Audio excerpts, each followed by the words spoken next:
people were talking about it while it was in development and in production, saying that it's not going to work and it's so expensive. It's like $300 million movie. What's Fox doing? I remember reading so many articles, like people were saying that it was going to be a huge failure, a huge bomb for Fox, and they were going to lose a ton of money. And James Cameron, he was just like thrown, like just swinging into the wind, like didn't know what he was doing. And then you end up with the biggest success at the time, $2.7 billion. It's absurd. Like this movie, and it wasn't like the biggest opening weekend ever. It just kept making money. It was word of mouth.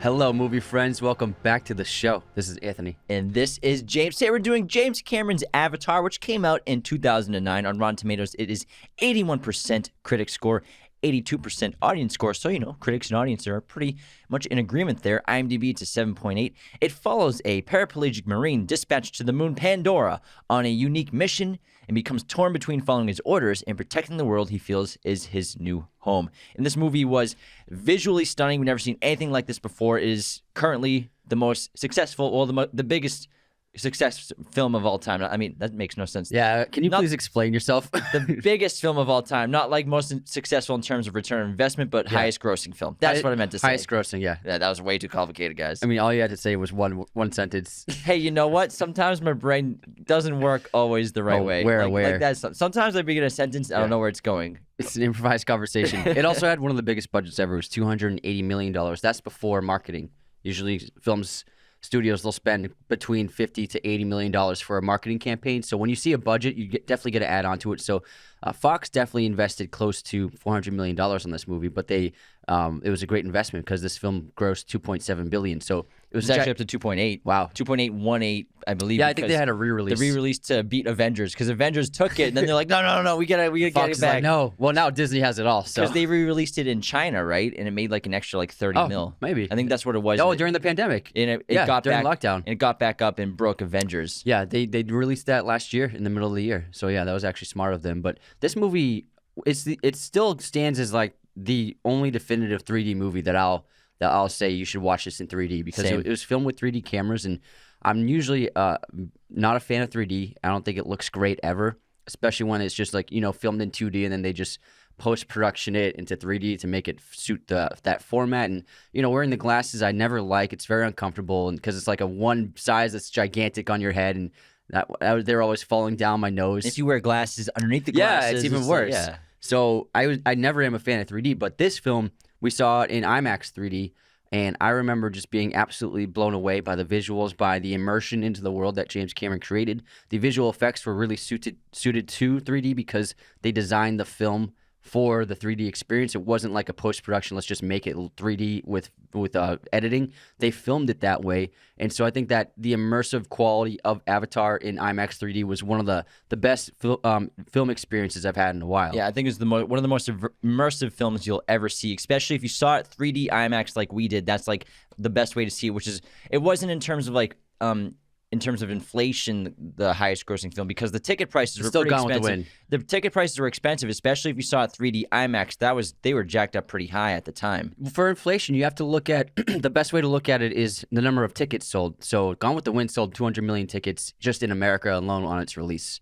over a period of several months. So that still is the king of the mountain when it comes to when you adjust for inflation. Gone with the Wind is still number one, because even like Avengers Endgame, they sold like 120 million tickets. Still a lot. It's still a lot, but it's not even close to 200 million. Yeah. You know what I mean? So Gone with the Wind is still the king of the mountain if you look at it in that regard. Now, before we continue, the best way to support Raiders of the Lost Podcast is to become a patron at patreon.com/Raiders of the Lost Podcast, where you get awesome perks like podcast schedules, personalized videos, Patreon shoutouts on the show for top tier patrons and Godfather tier patrons, as well as weekly bonus episodes. And our Godfather tier is a new tier. It's top of the mountain. You get extra bonus episodes for just the Godfather tier. So you'll get 2 bonus episodes.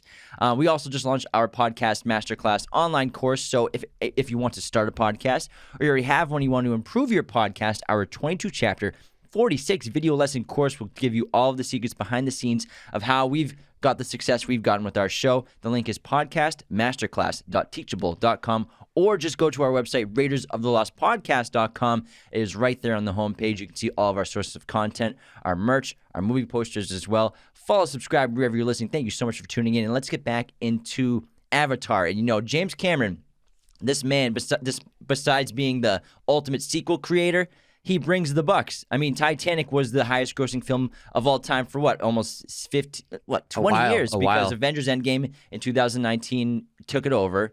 And then Avatar, so it was Titanic, then Avatar, then Avengers, then Avatar again. So he's made 2 of the highest grossing films of all time, which is absolutely absurd. The thing with James Cameron is he's always doubted whenever he's making a movie. Like the entire crew doubted him when he was making Aliens. Like the British crew refused to listen to him and do what he wanted, and it was a struggle with him every day working with the Aliens crew. But he made one of the best sequels of all time. No one believed that Titanic would work. It took him a long time to get that movie made. And $2.2 billion gross on that. Yeah, and studios were they didn't want to give him the money to make this passion project of his about a sunken ship. Like, they didn't see how it would work and how it would be worth spending that much money on. Because you can make a movie about the Titanic, but it doesn't have to be an extravagant CGI, huge, gigantic event. That they didn't think that it would gross that much money, so no one would give him the money until eventually he got it made. He's like, hey, I got Leo DiCaprio. Yeah, check out this guy's face. I got all I need.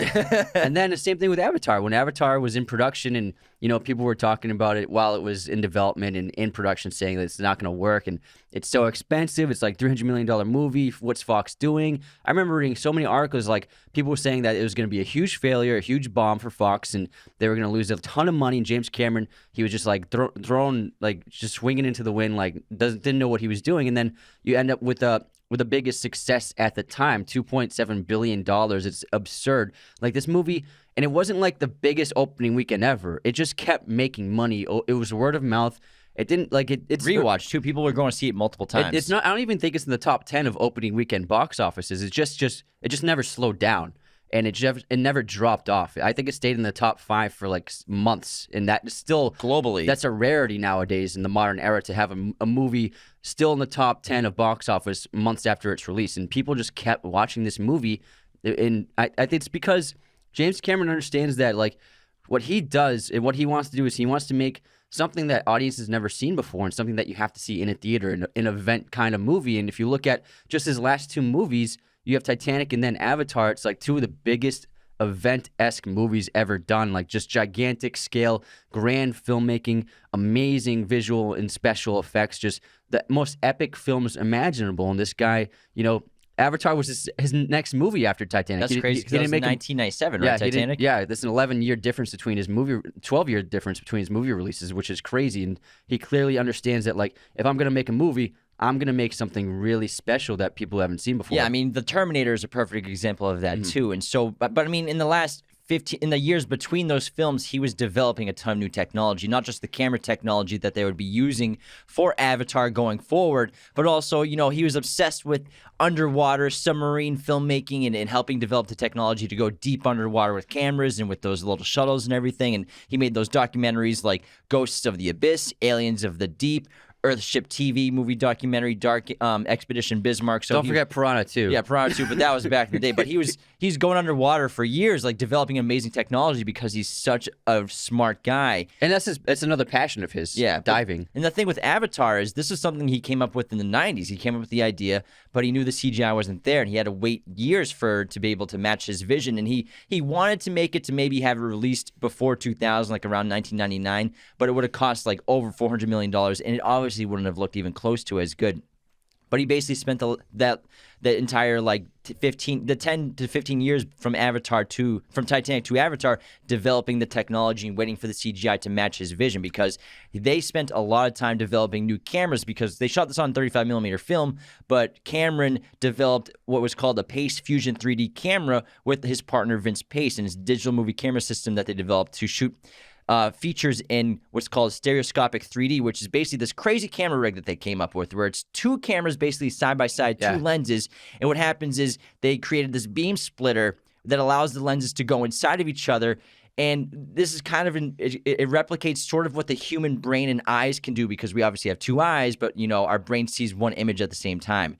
They're put together, but that's what they kind of developed with this camera. And that's why, excuse me, in the opening act, when it's Jake Sully and just humans that you're seeing, it kind of looks a little different compared to other film. It looks more like digital camera work, and it's the motion blur is pretty much gone. It's because of this dual lens they were using. So when you see, Sam Worthington and Sigourney Weaver, it looks, there's something off about it in terms of how it looks generally if you shoot on film. But then when it goes in full on visual effects mode with the motion capture, it just looks amazing. Yeah, because when we talk about why this movie was so successful, I mean, the story's pretty solid, but it's nothing we've never seen before, really, besides it being aliens on a different planet. But we've seen the similar story. It's like Pocahontas mixed with Dances with Wolves. Yeah, we've seen it before. It's really the spectacle. That's the biggest strength of it. The 3D, like we talked about, we seldom see 3D movies. I saw Avatar. Then the only other 3D movie I've seen in theaters besides that was Lion King, the new one that Jon Favreau made. That wasn't my decision. That was my ex made us go see 3D. We did. It was fun, but I bet it was fun. I would have rather seen that in 2D. But the immersive world of Avatar truly felt real with the 3D, especially if you saw it in IMAX, because that's how they filmed it, and it was absolutely incredible. I remember when we were at IMAX and the movie started, it took a little bit to adjust. It took me like 5 to 10 minutes to adjust because of the massive screen, the 3D experience. But the 3D was so different than other 3Ds I'd seen before, like when we were kids and everything. It felt like you were floating in that opening sequence with Jake Sully and like coming out of that chamber. It felt you were there. And the difference is because other traditional 3D movies, like, it's edited in post to be 3D, and they're trying to get things like, if an image comes closer to the screen, they accentuate that and exaggerate it, so it looks like it's getting closer to you, and so they just focus on certain aspects of the image rather than the entire image. Whereas James Cameron, what he did was, because they filmed it in 3D, the entire image is three-dimensional rather than a couple of things, and so if you see if you can feel the distance of the scene behind Jake in those sequences, and in the forest, you can feel different layers from the foreground of the image to the background of the image, and it really adds that quality of like you feel like you're actually there in the setting with the characters. Yeah, because this created that 3D fad that was going on for a while. A bunch of horror movies were coming out with the trailers, like axes were flying through the screen and like all sorts of stuff. So everyone was obsessed with 3D, but it didn't even look close to as good with this. Not that I checked it out, but I didn't have to. I watched the trailers. I'm like, they're just doing it as fodder, just to like get you to go to the theater to see their B horror film. There's this knife flying at the screen in the trailer. It's like, I don't want that coming into my face while I watch a movie. Yeah, and also in terms of creating the 3D-dimensional filmmaking process, he actually invented this process that's used nowadays where, so for this film, for all the Na'vi scenes, everything that's mostly CGI, they filmed in these giant empty warehouse. And they had the actors in mocap suits, and they even give them dreads to make them feel like Na'vi as well. But most Na'vi, and it's like mocap suits and all the dots all over their bodies and leotards. And they filmed it in just this empty warehouse. And what James Cameron did was, he and his filmmakers, they created this computer program where, as the camera is capturing the performers in the warehouse, it has a live viewing of a rough 3D model of what the set looks like in that scene. So they can literally see. They're looking at like Sam Worthington and Zoe Saldana in real life, and then the computer television screen shows their characters in a rough version of the Pandora setting. So they can actually design the sets and do the cinematography and proper shots based upon what the rough design of each environment looks like. So it's like basically like filming the computer animation live at the same time as motion capture. Yeah, it's incredible. And now it's a regular occurrence with mocap where they have the digital 3D sets while they're filming, but James Cameron and his team actually developed that technology. Yeah, they developed a lot of technologies besides the camera. So like the motion capture, the performance capture. Obviously, Lord of the Rings made this popular with Gollum, played by Andy Serkis, but James Cameron took it to this new level by developing, obviously, the camera head rigs that they were using later on in the Lord of the Rings trilogy, but they developed their own versions of it, more cameras involved, and as well as the mocap body suits, to talk about how Anthony was saying that they were creating a computer-generated image live on set to see what it looked like. So I have a couple of great quotes from James Cameron on this entire process. So this is the first one. The way we develop the performance capture workflow on Avatar is we have our virtual camera, which allows me to, in real time, hold a camera, it's really a monitor, in my hands and point it at the actors to see their CG characters. It's this amazing ability to quickly conjure scenes and images of great fantasyscapes that is very visual. When you're doing performance capture creatively, it's very daunting. It's very hard to imagine what it will look like around the actors and everything. But when you see it, you can have a virtual image of what it is going to be like, and you are there. And they also created facial performance replacement, basically FPR, which allows Cameron to digitally rework an actor's facial movements. So all these tiny cameras and the dots, everything that they're recording of every performer.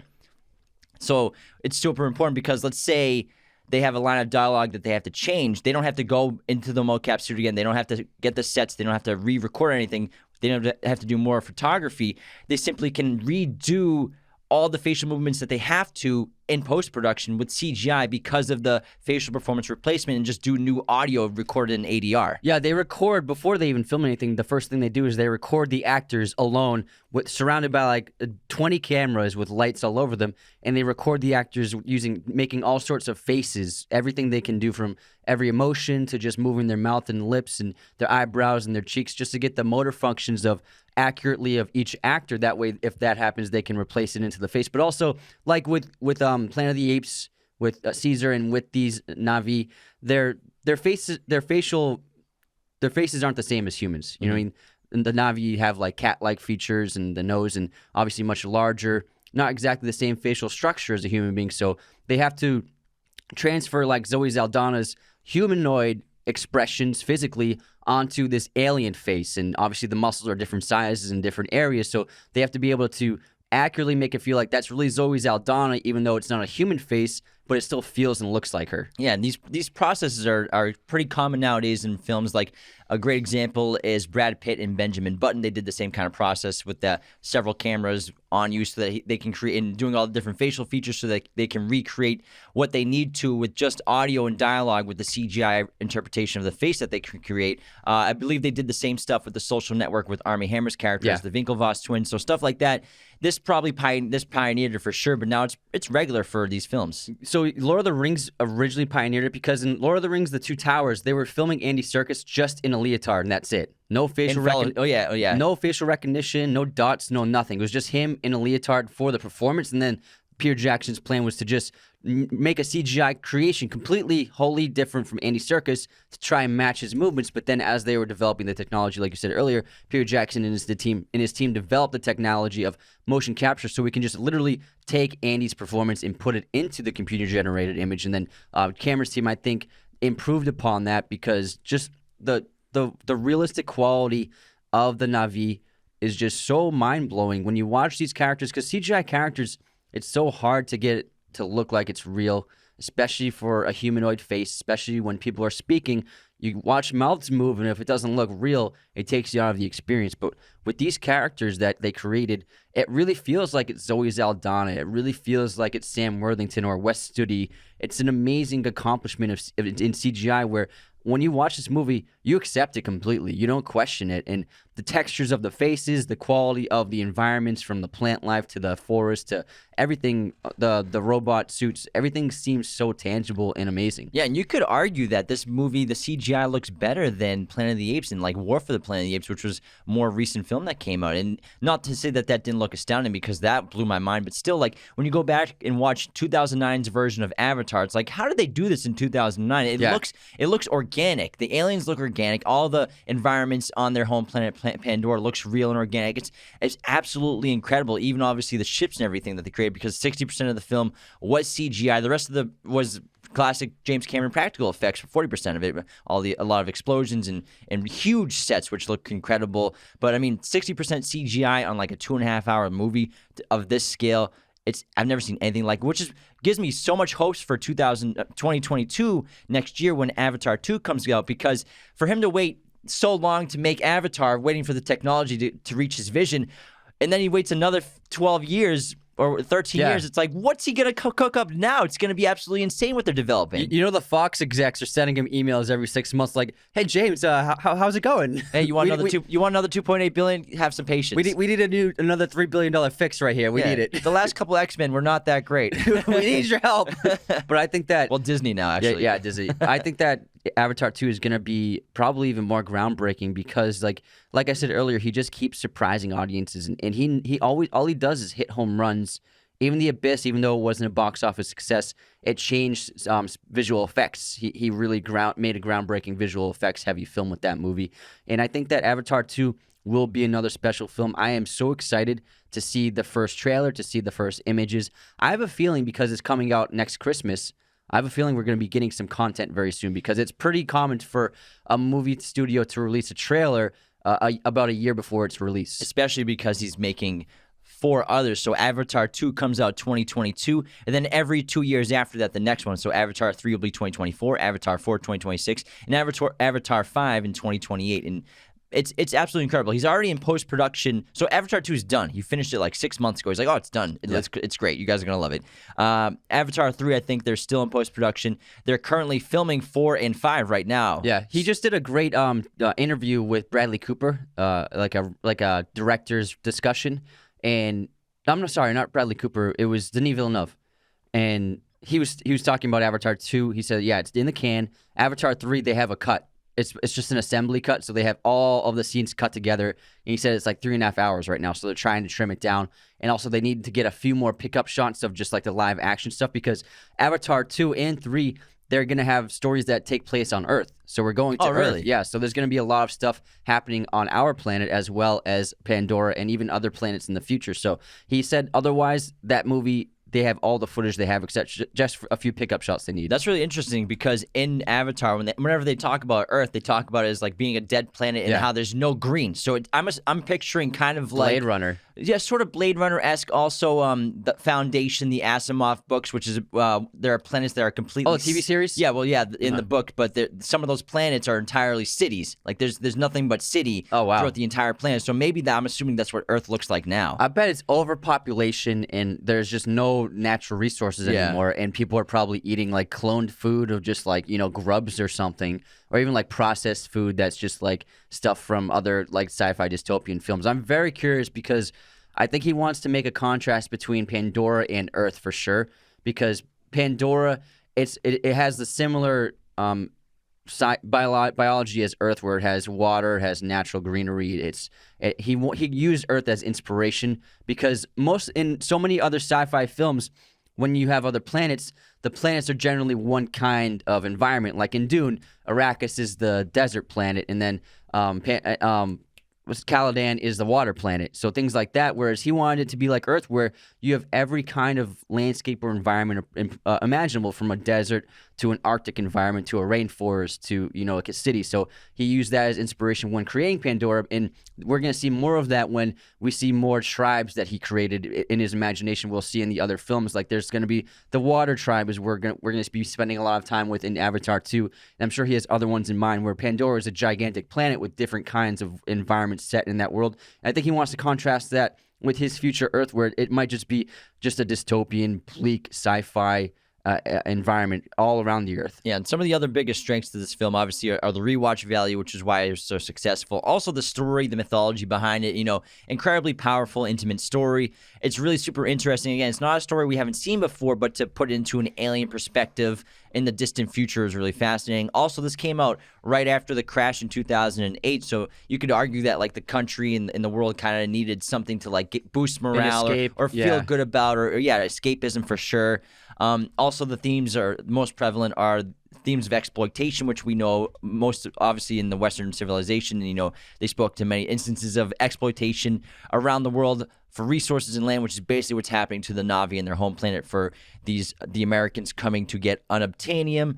But ironically, since it's the highest grossing film of all time, it doesn't have like super diehard fans really, like kind of like Star Wars, Marvel, DC, Star Trek, stuff like that.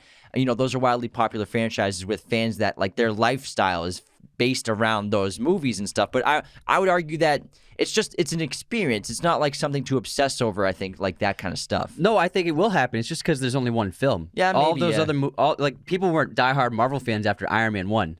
You know what I mean? It took several years of all the franchises tying together. I think after Avengers 2, people were like, oh, I'm a super fan of Marvel. And James Cameron, I think, understands that for a lot of people nowadays, the ability to have connections to characters in film over the course of decades. Like now, people have had relationships with, Chris Evans as Captain America for over 10 years, and it gives them a great amount of love towards those characters. It's America's ass. Yeah. I think he's doing the same thing with Avatar, where he's planning out this scope of films where it's going to be 6 films over the course of 15 years, so that I think people will develop strong relationships to these characters in the way that they have with Marvel. I think that Avatar franchise may be competing with Marvel in a big way, even though Disney owns it all, so they don't care. In like a decade. Yeah, but I think that the Na'vi will be very much celebrated, and you'll see the cosplay all over the place on social media and at Comic-Con and stuff. So I think that the pop culture aspect of Avatar will grow as more films come out. Yeah, you're probably right, because it just kind of disappeared from pop culture. Yeah. Even though at the time it was so big. Like, remember when Ben Stiller dressed up as a Na'vi? When Yeah, was that at the Oscars? Yeah. That was so Oh my funny. God. He just like went on stage and full Na'vi And he just had costume. like this weird look the whole He's time. like, this is probably a bad idea. So you're probably right. Once we get more, and I'm sure that now that Disney owns 20th Century Fox, and they'll probably do spin-offs and TV shows in like a decade. And I mean, they built the amusement park. Yeah. It's they understand the potential and the power of the property. Absolutely. So if you're watching on YouTube, groundbreaking and incredible. And so I think I like the characters a lot. Like Jake Sully's solid. I think Neytiri is my favorite character in the entire film. But, not all of them are incredible. I think some of them are forgettable. I think Giovanni Ribisi's character is great. Obviously, Sigourney Weaver, the queen of sci-fi. How many amazing franchises has she been a part of now? I think the guy who plays the Colonel is like a super crazy. Stephen Lang. Yeah, that's a crazy character as well. You need that intense antagonist in the film for sure. Yeah, I think it's a great cast. But the thing with Jake Sully, James Cameron actually offered the role to Matt Damon. Like, I want you for this movie. No, the studio wanted Matt Damon. No, James Cameron did. Did he? Yeah, and then Matt Damon didn't understand. He didn't understand the vision he had, and Oh, you're right. And then he didn't think it would really work out. And James Cameron offered him 10% of the gross. That's right. Of the movie, and Matt Damon lost out on. I think it's like $120 million he lost out on, something like that. Well, it would be over $200 million. It might not have been 10% of the gross, but It was quite a lot. He missed out on over $100 million from not starring in this movie. Probably way more than It's that. crazy. Well, then he wanted, after that, an unknown actor to play Jake Sully to give that like real guy quality that everyone can kind of relate to, who becomes this leader to transform an entire world and save it. Sam Worthington did a great job. I think he's a good actor. His career kind of plateaued after he did the Clash of the Titans 2 movies, and then he did Terminator Salvation. I think that I think his mistake was going into these big blockbusters that weren't great movies, and audiences didn't really accept him as a leading man. Well, not just as a leading man, just like the next action star. Yeah. I would say like I don't think he fully has it. Yeah, he doesn't have like that. He's the good in charisma. Clash of the Titans and Wrath of the Titans. He's pretty solid, but like he doesn't have that thing. Yeah, he's great as Jake Sully, but he's CGI most of the time in this movie. So I think that audiences don't really see him as like the leading man in Hollywood blockbusters. He tried. I think he's a solid actor, but he's not like a movie star. Yeah, no, I agree. So like I'm sure he's super grateful that they're going to be making 4 more of these, and he's like, let's go. And then Zoe Saldana, like this was her big breakout before she was at Gamora in Marvel, and she had been in movies for a while. This was it. She's really so talented, and you got to see it in this movie. Like when she's betrayed by Jake and she's screaming at him after the tree is destroyed. Like, oh man, that's so emotional. She's so great at emoting, and she's just one of the most talented actors working today. I really like Michelle Rodriguez in this role as Trudy, who's the helicopter pilot. She's super cool and funny. It's just basically Letty. Yeah, she's basically Letty from Fast and Furious. I think Giovanni Ribisi and Stephen Lang play great antagonists, though. Parker Selfridge, played by Ribisi. Ribisi's a very underrated actor, and he's like the money and like he's the corporate interest of the film. All he wants is that unobtainium. And then Colonel Miles Quaritch, he's just like this lifelong Marine, just wants to stay in war. He's like made for war. He loves it. He loves killing. He loves taking lives. He loves he loves power and controlling people. And he's all about the mission. He doesn't care who he kills. Yeah, I mean, he calls the Na'vi savages. He views them as the same way as like people back in the 1600s viewed Native indigenous people in America as savages. You know what I mean?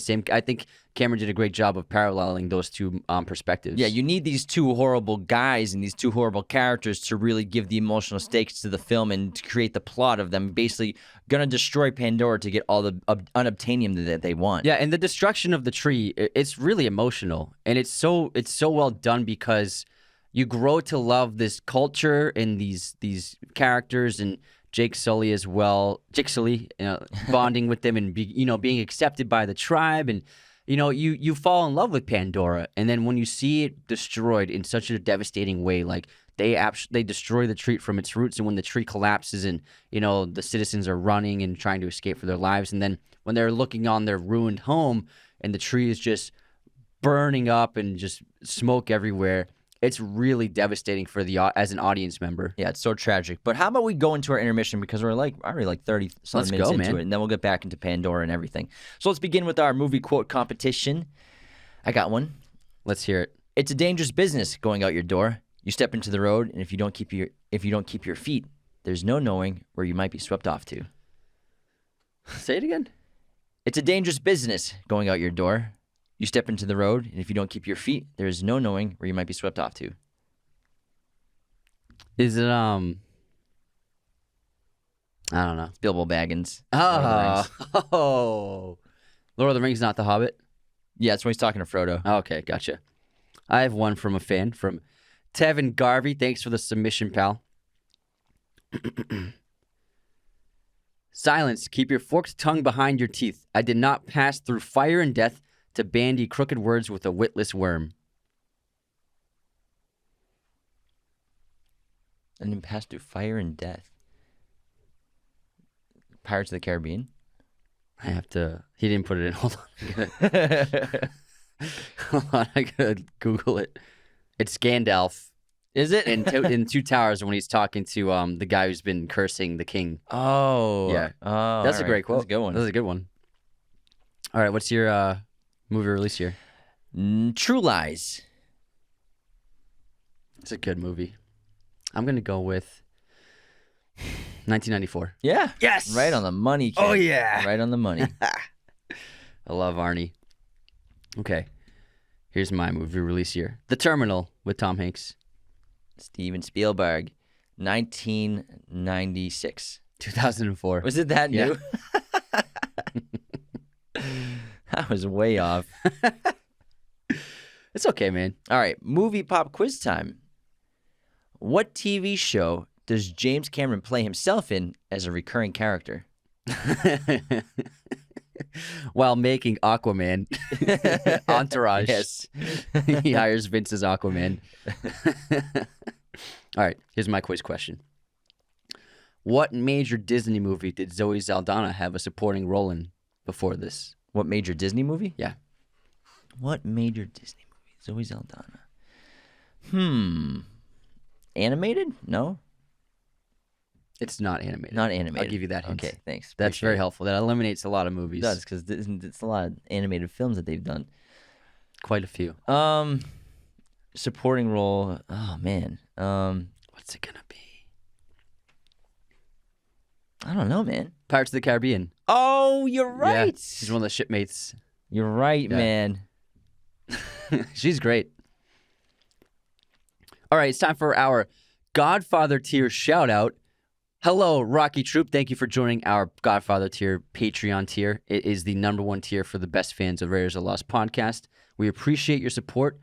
This tier gets you all sorts of things like a free sticker, bonus episodes that only Godfather tiers have access to.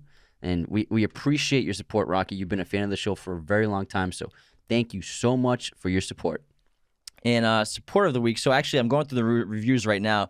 We have a bad hater review. Oh, really? Someone on Apple? I'm not even going to give them the time of day to read the review because they just went off on us because we made that list, the Empire list, I think. And Show it to me later. yeah, and wow, this is pretty intense. It's on Apple. Is it Yeah. 1 star? It's a 2-star, very angry review. So I'm not going to give them the time of day. You can leave another 2-star review if you want and say what you want, but I'm not going to say your name. I'm not going to say the review because you don't deserve that because that is uncalled for. My goodness. So they're mad at us for having a different opinion from Empire? Yeah. Wow. Yeah. The world we live in. This is crazy. The world we live in. They said we bullied them. We didn't bully anybody. All right. Anyways, how about a positive one? Let's hear it. Flabbergasted. Wow. Unsubscribe. Cannot believe these dudes call it soda water without being ironic. I think, yeah, obviously, because most people Yeah. call it seltzer or sparkling. acqua frizzante. L'acqua frizzante if you're Italian. But for a real great podcast, always learn new things about a lot of my favorite movies. Keep it up, guys. That is from What the Rare. And then here's another really nice one from from Gabriel Townsend. Gabriel. Unsubscribe like that 2-star review did. I can't believe I haven't written a review for this podcast yet. I started listening and haven't missed an episode. These guys are awesome. They have gotten me through some tough times, and I feel like old friends. Thank you, Anthony and James, for everything you do. Please keep up the good work and continue to change lives. Wow. Thanks, pal. See, that's really nice. Yeah. Maybe should I read the bad one? Read the bad one. All right, fine. I want to hear it. Let's hear it.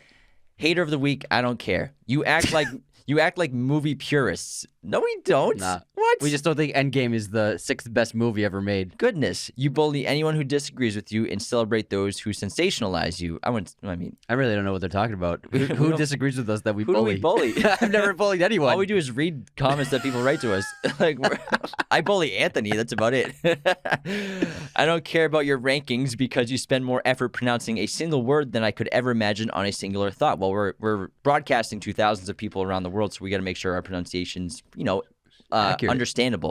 Yeah. So sorry about that. So we'll Don't say sorry. We'll say words Don't faster. say sorry. And even though your voice cracks every 30 seconds, I think they're talking about you. It doesn't crack that much. The Departed not making your list, not even a top 100. I mean, if you go through Martin Scorsese's catalog, he's got at least 5 movies better than The Departed. I love The Departed. It's like number 6. That's personal top 100 for me for sure. But like his movies are incredible. Wait. So he's bullying us now because we didn't put The Departed in the list. The irony. Pretty ironic. I mean, I love The Departed. I've seen the movie like 15 times. The contradiction between trolls is like there's a lot of movies that have been made that like you got to go through Scorsese's entire filmography. You got to put Taxi Driver, Goodfellas up there. Raging Bull has to be up there. Yeah. I mean, there are like 5 movies I think I would put ahead of Taxi Driver, ahead of The Departed. Oh yeah, absolutely. And I mean, I know he won his Oscar for that, but that felt like a Lifetime Achievement Award because he should have won 2 before that. But they were like, oh, let's just give it to him now, I guess, because he made The Departed. It was a phenomenal movie. There were a lot of movies made before the year 2000, and I think a lot of people don't understand. Yeah, you got to respect film because it's been over 105 years of film. The irony with people online is like they act like they are the bullies and they don't understand that they are bullying. It's so funny. The contradiction. I'm sorry we bullied Empire Magazine. A $1 billion corporation. Don't you dare hurt Empire's feelings. Don't you dare. They bullied film by putting 5 Marvel movies on their top 100 list. Oh, it's more than 5. They bullied film. Yeah, they put Endgame. Endgame is number 4. And we're the movie purists. Oh my God. Goodness gracious. You got to watch some movies, pal. Yeah, dude. I don't even care. Hey, if anyone wants to offset that 2-star review, please go ahead. Yeah. All you need is an iTunes account. Yeah. Anyone can sign up with an email. Those are there forever. We can't do anything about that. It is what it is. Honestly, though, if anyone read that review, they'd be like, this guy's very angry. Yeah, no one's... Or girl. Sorry. No one's reading that review like, screw this podcast. They're like, I actually want to watch it now. Like, this person seems like they need a little help. All right, let's move on to On This Day in Film History. Today is December 27th for all you movie purists out there. In 1914, the first feature-length silent film comedy, Tilly's Punctured Romance, was released, starring Marie Dressler, Mabel Normand, and Charlie Chaplin. I bet he didn't even put a Charlie Chaplin movie in his top 100. Doesn't know who Charlie Chaplin is. Charlie Chaplin, like the guy who... Oh, these guys are so smug talking about silent film. Like, oh. In 1937, the first full-length animated feature film and earliest in Walt Disney Animated Classic Series, Snow White and the Seven Dwarfs, premieres at the Carthay Circle Theater. Am I pronouncing words too slowly, guys? Let me know. Can you focus a little bit more on your pronunciation? So speed faster. So talk faster? Yes. Happy birthday to Jane Fonda, Samuel Jackson, Julie Delpy, and Stephen Yun. And we also have a very special Christmas shout out. Our friend Joelle has shouted out her boyfriend, Wes LaBelle. Merry Christmas. Merry Christmas. Happy holidays, Wes. Wes is a big fan of ours. We always communicate with him on Instagram and stuff, so he's a great fan of the show, and we hope you had a great holiday. All right, what do you got for streaming recommendation? I have The Witcher Season 2. I watched the first episode of Season 2 last night. It's pretty good. Yeah, I started it too. It's good. It's pretty epic. Yeah, I like it already. I mean, I like the first season. It just kind of fell flat for me, but I already like the way they're going with the second season. I think it's cool. I think they're improving on it for sure. All right, let's get back into Avatar and Pandora and this incredible world. So Pandora is such a fascinating planet. You know, I love how the concept of how people from Earth will never get the opportunity to go there, but they've heard of it. It's like probably in the world culture of like we're traveling to Pandora and obviously Earth because they've used all their resources. They're trying to get resources from other planets, and we can assume that maybe they've colonized and taken over moons and planets all over the universe and the galaxy that we can reach and in the solar system and whatnot.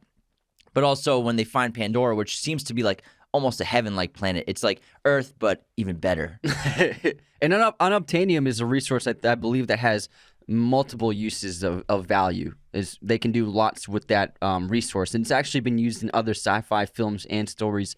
Unobtainium, and Cameron, it sounds cheesy, but he did that on purpose. Yeah, it's a humorous term used mainly in the aerospace industry. Describes a material that is perfect for an application but does not exist, is extremely expensive, or violates the laws of physics. Its chemical symbol is UO. Unobtainium is a general concept term used by sci-fi enthusiasts for any fictional substance that is needed to build a certain device that is crucial to the plot of a sci-fi story. Unobtainium is also featured in The Core in 2003, which is pretty cool sci-fi film. Where the Earth-boring vessel called the Virgil has a hull made from unobtainium to help it withstand the massive pressures inside the Earth's core. Unobtainium is also an anti-gravity element in the online multiplayer video game Skyrates. Nice. Which I'm sure we're all huge fans of. And what's very cool about Pandora is the color blue is used so much in. What I read is that Cameron used blue for the Na'vi as a way of like making a parallel between Hindu gods because they're often blue in color. But and it's also interesting because blue is a very rare color you see in nature outside of water and the sky. I mean, obviously water is clear and it's reflecting the sky, and same thing with the sky. The sky's not blue; it's just the reflection of the sun rays as it goes through the atmosphere. So it's not like blue skies aren't. What? I mean, if you look at Earth from space, it's not. There's not like a blue glow around it. Are you kidding me?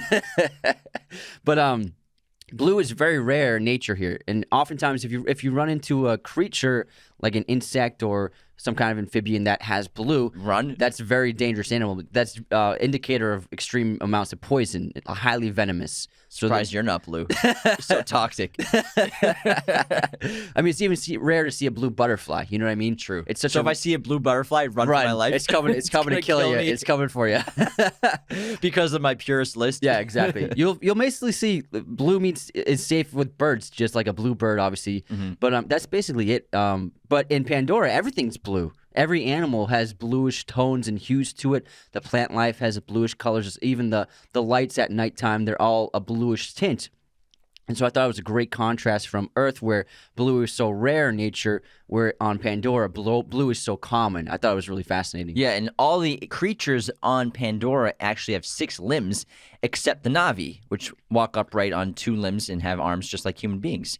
In Pandora, I love the planet, the moon, and the concept of it, and this nature, this electrical connection and communication between plants and life. And it's so fascinating. And the spirituality in terms of it, and the network of energy that flows through all living things. I love like when the first time Jake is trapped on Pandora by himself, when he's stuck with his avatar on Pandora after he gets chased by that giant monster, and he gets separated from everybody else, and he has to try to survive on his own. But like him walking just on the trees, walking on the grass, and everything kind of glows around him. Everything you touch has some sort of connection, or it's communicating together, and all energy. The concept that to the Na'vi that all energy is borrowed, and you must give it back at some point in your life. It's really fascinating. Yeah, I love the spirituality aspect of it, and he wrote this great history, and it felt like it's a world that's been around for maybe even thousands of years, and it seems like the traditions of the culture are really well thought out. One of the strengths of the movie is the creation of this culture. Yeah, the civilization. Yeah, the spirituality, the religion aspect of it. And I like the idea that the planet is like this gigantic, like, organic computer in a way, with data storage of every being and entity that's ever lived on the planet. Yeah, it's almost like magic to an extent, like how they can like hear the voices of their ancestors from the vines that are coming down from the trees, and like the trees, like what is it, the tree of what's the mother tree? The mother tree. Well, the mother tree is where they live, but the tree of life, the tree of life. It's really fascinating too, how like that's where their god, their deity lives. What's the deity's name? I just blanked on it. Jason. No, Yua. Oh, yeah, Yua. I was kidding. Awa. So that's where Awa lives. And Awa is a deity that, it exists in this world. It's really fascinating. You could say that Awa is the collective consciousness of the entire civilization's history. On the planet. Yeah, of the Not planet. just the civilization, because everything's connected. And Awa Awa answers their call and has the animals come and fight back against the humans. Dude, that action scene is unbelievable. The final battle when like all the ships flying in the air through the floating mountains, and then all of a sudden the Na'vi on their dragons just come down and just rain fire on them. It's unbelievable. Like when that sequence is taking off, and I was in the theater, I was like, this is incredible. This action sequence is unbelievable. But the concept in general of the technology used to create these avatar drivers of the Na'vi tribe by using human DNA with the Na'vis to grow these humanoid Na'vi beings. That would be like if they were Na'vi, that's what they would Yeah, be. remote controlled by humans through a mind connection. It's fascinating, and it creates a nervous system that's in tune. And the concept that since Jake Sully's an identical twin, and his twin passed away, he was a scientist, because he was a Marine, but because he's obviously still alive, they need him to operate the Avatar because it's an incredibly expensive, what they call an incredibly expensive piece of hardware, you could say, and how they need, because he has the same genome and DNA basically of his brother, they need him to operate it, even though he has no training, no background. He's not a scientist. He doesn't speak Na'vi. He doesn't even know what the Na'vi culture is like, but they need him because they need someone to operate that Avatar. And it's a great character to have him paralyzed from the waist down. He hasn't walked for who knows how long. And, for him to finally be able to stand on his feet again, it's a great moment when he first transfers his consciousness into his avatar. And it's really wonderful. It was a really great way to, become a champion for him as an audience member the first time you're watching it because, you don't, obviously you feel nothing but sympathy for somebody who has had an accident like that. That happened to him because he's a Marine and he was in war and he became paralyzed from the waist down. But to watch him feel his feet, feel his toes, to stand up and to just push his limits immediately to run and sprint outside, even though he's never run in an avatar body before. It's just really uplifting to watch. It's crazy how big they are, too. They're like 12 feet tall, and, that sounds tall, but when you see, him in the room with the humans, the doctors, it's like, oh my God, just his leg is as big as this person. And their arrows, when the colonel gets shot with the arrows, they're enormous. Yeah, they're gigantic. It's like they can pierce through metal because they're so huge. And I love the scale difference between the Na'vi and human beings. It's crazy. And I like Grace a lot, played by Sigourney Weaver, who's the doctor who's in charge of this entire operation. Ripping butts all day. Yeah, I read that Grace was basically based off James Cameron, who's obviously a very creative and genius intellect, but also stubborn and has a crazy work regimen and expects so much of their employees and of their craft. And all of the cigarettes were CGI because Sigourney Weaver doesn't smoke and doesn't want to smoke even fake cigarettes. Even the cigarette in her fingers? So every cigarette that her character holds or smokes was CGI. She just mimed the act of smoking cigarettes the entire film. That's pretty funny. There's not one real cigarette in the movie. That's a great little character development of just you learn who this kind of person is immediately. As soon as she opens up from her chamber, she's like, where's my cigarette? Yeah. What's wrong with this scene? Where's my cigarette? It's super funny. Yeah. It's unorthodox of what we usually think of as a scientist in a film because we always think of scientists as purists in the lab, whereas they're just human beings. They have stuff they do things like that like we do. Yeah, they have bad habits too. And it's also a great dynamic of showing her authority as well by saying, I need, bring it to me. I'm not going to get my own cigarette. You know who I am? I'm Grace. And then Norm, who's played by, what's his name? The guy from Dodgeball. He's a solid That's just his name. Yeah. He's been studying Na'vi. He's been preparing for this Avatar mission for a long time, but he eventually becomes jealous of Jake because as Jake is operating the Avatar and he gets the in with the Na'vi tribe after Neytiri saves him while he's on his own. And Jake, Norm becomes jealous of that situation, that relationship that he's developing with the Na'vi and the tribe because he wanted that. But eventually they start to work together when Jake starts to come to their side completely because Jake becomes a conflicted character because he's a Marine and he wants to be a good Marine, obviously. So he's reporting both to the scientists, but he's also reporting to the colonel, as well as Giovanni Ribisi's character of the structure of the mother tree and how to destroy it and how to. He's like, we need you. They're like, we need you to get the Na'vi out of there so we can just go in there because we're going in no matter what. You have a couple months, but he's trying to be a good Marine. That was his job for years and years. That's all he knows. But then he starts to love the Na'vi and he becomes conflicted where I'm helping both sides, but now I have to choose between one. Yeah, and one of my favorite sequences of the movie is the 20-minute sequence of Jake bonding with these tribesmen. He goes hunting. He spends time with Neytiri. He gets his dragon. All these amazing sequences, and it's just we show his journey over those 2 months where he becomes part of this community, and it's the best. It's probably the best 2 months of his entire life by far, and he's conflicted inside because he knows what's going to happen to them, and yet is bonding so much and is falling in love with the culture and with Neytiri, so it is a big conflict within him. Yeah, and Parker, played by Ribisi, he's the corporate interest. He's in charge of the funding and the entire project. It's pretty accurate. Yeah, and so I think they do a great job creating these terrible human beings between him and the Colonel. And he thinks they're lucky. Oh, we got a Marine. Are you kidding me? We got so lucky. He's a twin and he's a Marine. So he's going to be a special detail, armored detail every time we go into Pandora. And he's like, he's going to win the hearts and minds of the natives. He's super ironic. But he and the Colonel just want Sully to get them out of there, get the Na'vi out of there so they can just destroy Mother Tree and get all that unobtainium, because most of the unobtainium on Pandora is below Mother Tree. Yeah, it's ironic, and that's probably why, the unobtainium probably has something to do with the Connection. AWA and whatever it is, that resource. And one of the aspects to the world that I really love is the connection that the Na'vi can make with animals. The joining of consciousnesses, just like Jake and his avatar joining consciousnesses, and first like that horse type creature he's trying to train, and then the dragon he eventually he picks him, and then he connects with it, and then the final like gigantic dragon, the red and yellow one, is just epic. But I love the idea of connecting the consciousness between a Na'vi and an animal. It's so fascinating. With the halo, the hair connection. The hair connection is so cool, and the same thing with it's like they connect with the roots in the same exact way. Yeah, that in the giant one that he gets with is the Leonopteryx, the rider of Last Shadow. That's the Last Shadow is the nickname of it, because as Jake Sully is with the tribe and he gets their trust, he becomes a member of the tribe. He's officially a part of their tribe of the Na'vi.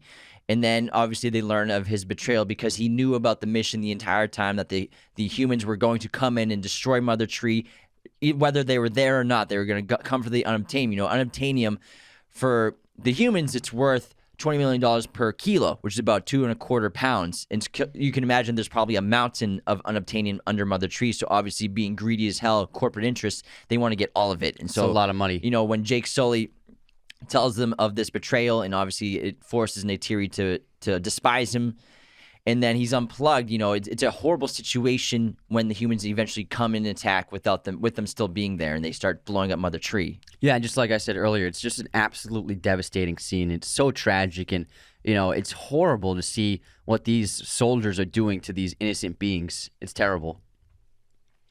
Now, before we continue, I get to tell you about movieposters.com, the #1 place to get your posters online today. Head on over to their website and check out their gigantic selection. They have pretty much every film imaginable, all sorts of TV shows, every size, framing, backlighting imaginable. Whatever your poster needs are, you got to get them at movieposters.com. Our set is decorated with so many of these amazing posters. They're high-quality stuff. Don't go to Amazon for your posters. It's just poor stuff. Like, this stuff is high-quality printing. It looks amazing on your walls. We couldn't recommend it enough. Head on over to movieposters.com. Use our special promo code Raiders10, again, Raiders10, to get 10% off your order today. And I love, like you were talking about, how Jake Sully is bonding with the tribe and, Neytiri. I love the Banshee test, which is, that's the name of the dragons that you talk about, when he has to get his own Banshee, which is really great, and you make that connection for life. I really enjoy the sequences of how, he's trying to ride the horses that they have, but he's not good at it. But when he gets his Banshee, he's like, man, I'm not a horse guy, but I was born to fly. And it's an incredible talent, a natural talent that he has, because even though he's not a scientist, even though he didn't speak a word of Na'vi, there's something about Jake Sully that makes him a great leader. His heart. It's his heart. Yeah, he's got a huge heart. That's what the Force recognizes him immediately. And that's why Neytiri says, you have a good soul. That's why I didn't kill you. I could see that in you when the little floaty guys. Floating, what are they? The seeds of the tree of life come down and float around him. You could say that he's sort of like a prophesied figure from AWA, a message from AWA to the Na'vi that you need him in order to survive. Yeah, and this is someone that you keep alive. Yeah, and he'll save you from the humans. After Jake's betrayal and he's unplugged, and they eventually get booted back up with the help of... Is this the Matrix, or...? That's basically what it is. That's what he's unplugged, and then they escape their holding cell, and with the help of Letty from Fast and Furious. Family. And they connect back in. Jake Sully has to figure out a way to get the trust back of the tribe, of the Na'vi. Even though he's betrayed them, even though they all hate him, how is he going to get their blessing back? And he does it by getting the Leonopteryx and becomes the next rider of Last Shadow. And he shows up. I wish they showed the sequence of it, but it's really great. cool. Yeah. He's like, it's the biggest thing in the sky. No one's ever attacked it. So I figured like that was a theory at first, and they show him just falling down on top of it, and then he shows up with it, and obviously all the Na'vi are like, oh my god, he's one of us. Yeah, it's like showing up with like a Hummer with spinning rims. Yeah. Look at the rims, they're spinning. But then we get to see the expansive nature of Pandora with all the tribes, and then Stephen Lang's character, the Colonel, points out when they're looking at the graphics, the readings of the tree, how the number of Na'vi increased from like a few thousand to over 20,000. It could be up to 100,000 in another day or two. And I'm sure it's just a fraction of what we're going to see going forward. Yeah, because the size of the planet is enormous. It's gigantic. It's so much bigger than Earth. So there's got to be hundreds of millions and maybe even billions of different Na'vi type tribes. Let me see how big Pandora is compared to Earth. Yeah, I'm curious. How big is Pandora compared to Earth? Its mass is that of it's only 72% that of Earth. So it's smaller than Earth? Yeah. Oh, interesting. Yeah, I guess the way they little filmed smaller.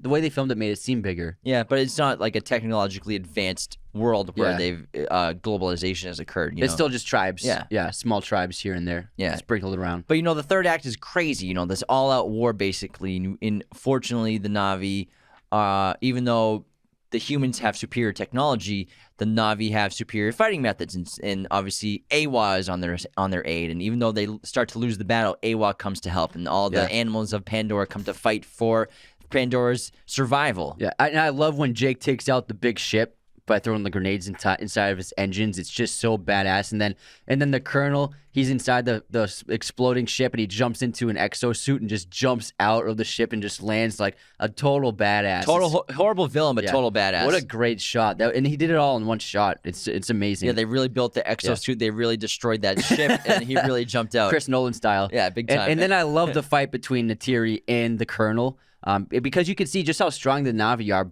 fighting this exosuit. And then what I think the best moment of the film is when they finally kill the Colonel, but Jake is exposed to the environment because the Colonel broke open the window and took him out of his little chamber, and so he's suffocating. And then Neytiri figures out what to do, gets inside of that little area, and then puts the breathing mask on him and saves his life. And then when the two of them look at each other, and he's just in his human form, but they still have the connection, and they both say, I love you to each other. I think that's the best moment of the movie. Oh, they say, I see you. They say, I see you to each other. Yeah, so humans can't breathe on Pandora because of the high concentration of carbon dioxide in the atmosphere, makes it extremely poisonous to humans, but obviously renders incredible growth and robust life for plant life throughout the entire planet. Yeah, plants need CO2. Yeah, so it's very helpful. They love to breathe it in. And, Jake Sully, I love how they win the battle. And one of my favorite lines is how it's the voiceover of Jake Sully. I like the voiceover throughout the entire film of Sully. I think it works pretty well. Most films when that try it doesn't always work great, but I think it's solid for this. And he says the line where the aliens went back to their dying world. And Jake has become a Na'vi. Obviously, with Grace, they tried with the help of Awa to transfer her consciousness into her avatar Na'vi body, but it didn't work because she was too weak from the fatal wound she received from the gunshot from the Colonel. But fortunately, at the end of the film, it's a great final shot where Jake Sully, with the help of Awa and the tribe, his consciousness is transferred to his Na'vi body, so he's completely Na'vi now. He doesn't need to be plugged in. Yeah, a great final shot of his eye opening up. It's just really great. Because it's always tough because like even though he's Na'vi, he's still inside that chamber asleep basically. Yeah, halfway through the film, whenever he wakes up in his human form, he's like, man, this is not where I want to be. Yeah, because everything becomes backwards for him. The reality is in there, and the artificial world is when he wakes up. He can't stand it anymore. He wants to be back in Pandora. He wants to be with the Na'vi because that's what he truly loves and feels inside of his heart. Exactly. I'm very excited to see how the story is gonna unfold for Jake Sully and Neytiri. I'm so curious what James Cameron has in store for us. For real, and I'm sure it's gonna be epic, and the technology is gonna be even more advanced than we can imagine because what he did with this film was absolutely groundbreaking. And then Kate Blanchett is a new character as well. Oh, is she really? Yeah. I mean, Kate Winslet. Kate Winslet. Kate Winslet. Because she broke Tom Cruise's underwater mouth 6 minutes. Breath holding. Yeah. Mouth holding. Underwater mouth holding. Breath holding for over 6 minutes because Tom did that in Mission Impossible. He really did, everybody. I know people in the comments like, oh, he never really did that. They cut it up. The haters. Sorry, we're being purists right now. Such purists. We're bullies. She held her breath for over 6 minutes. Bullies. It's absolutely incredible. Yeah. And there's a photo behind the scenes, which is pretty incredible, too, Yeah. of her in the whole suit and everything. Yeah. So I can't wait to see what James Cameron's doing with the next ones. I think it's going to be amazing. I really do. It's going to be epic. I don't know. Maybe it'll make $1 billion, maybe not, but I'm going to enjoy It's the gonna hell make- of it. We're for sure going to go see it Yeah. in IMAX 3D if that's what they're doing again. I don't see it beating Avatar's box office, but I think it will definitely make over $1 billion. There may be never a movie that ever does. I don't know. For what it did, that's incredible because Endgame was like a buildup of 20 years of films to get to that. Well, 15 years. 15 years. So 12 years. 2008, 12 years. 2008 to 2019. 11 years. Well, we count pre-production Iron Man. Shut up. It was not out. People were like, oh my God, I can't wait for Iron Man. It just got announced. So 11 years and what, like 17 movies, Yeah. something like that, Yeah. to that point to get $2.8 billion box office. It's impressive that Avatar did it with just one movie. It's really amazing. With no background on anything about it. Yeah. It's all because of the technology, really, and what he pulled off. But Want to move on to some trivia? Yeah, let's do it. All right. So the Na'vi language was created entirely by scratch by linguist Dr. Paul R. Frommer. James Cameron hired him to construct a language that would be easy for the actors to pronounce, but would not resemble any human language. Frommer created over 1,000 words. Avatar was nominated for 9 Academy Awards. It won Best Achievement in Cinematography for Mauro Fiore, Best Achievement in Visual Effects, and Best Achievement in Art Design. Hurt Locker beat it for Best Picture and Director. Yeah, that was Catherine Bigelow's year. At the time of auditioning for the character Jake Sully in Avatar, Sam Worthington was a broke actor living in his car. Afterwards, he became a star in multiple blockbuster films and is going to be starring in the rest of the Avatar franchise. And didn't he do his first read on the phone, like a phone reading with There's a phone call. Yeah, just like, hey, read some lines for us. Let's see how it goes. Well, the phone call, I read that he didn't even know what it was for or who he's going to be talking to. His agent just said, hey, we have a call you can take for an audition. And so he almost didn't even take the call because he's like, oh, it's just another dumb role. Another waste of time to do this phone call. Mm-hmm. Director James Cameron is famous for being very tough on set, and allegedly during the filmmaking of Avatar, he kept a nail gun on set that he would use to nail cell phones that had the misfortune of ringing during filmmaking. He would nail them on an exit sign, above an exit sign on the wall. Composer James Horner, who did an incredible job in this movie, stated that this was his most difficult film and the biggest challenge of his career. He said in an interview that he worked on the music for Avatar from 4 a.m. to 10 p.m. for a year and a half. It's a great score. It's really Man, good. that's insane. What a work ethic. For Avatar, to help the actors prepare for their roles, director James Cameron took the cast and crew to Hawaii, where they spent their days trekking through forests and jungle and living like tribesmen, building campfires and eating fish and hunting, in order to get a better sense of what it would be like to live and move around the jungle on Pandora, since there would not be any actual jungle sets on the film. Zoe Saldana even dressed up as a warrior during these journeys, complete with an alien tail symbolic of her Na'vi character, Neytiri. Jake Sully's atrophied legs were actually not CGI, but a real practical effect. They were prosthetics that were cast from the legs of a real paraplegic. Sam Worthington's real legs were tucked underneath the wheelchair and then digitally removed in post-production. According to a CNN report, James Cameron visited the Brazilian rainforest more than once after receiving outcries from tribal leaders inspired by this film. During one visit, Cameron was a real-life Jake Sully with war paint on his face and a spear in his hand. He met with 18 indigenous tribal leaders to plan a battle to stop the construction of a proposed dam. That's awesome. That's good for my trivia. All right, Do you have any more? Yeah, thanks so much for tuning into this episode of Avatar. We can't wait for next year, Christmas Day, I believe is the release date, to see Avatar 2 finally. Hopefully we get some trailers and some images and some little teasers very soon because I can't wait to check it out. I'm sure the posters are going to be very cool. And, you know, the mind of James Cameron is so fascinating every time he puts something new out for cinemas, and he's only done one movie this century, which is absurd for a feature-length film. So I can't wait to check it out. Everyone, be sure to become a patron at patreon.com/Raiders of the Lost Podcast. Thank you so much for tuning in around the world. Take care, everyone. Thanks so much for tuning in to Raiders of the Lost podcast. Be sure to subscribe if you're new. Hit the like button, leave a comment.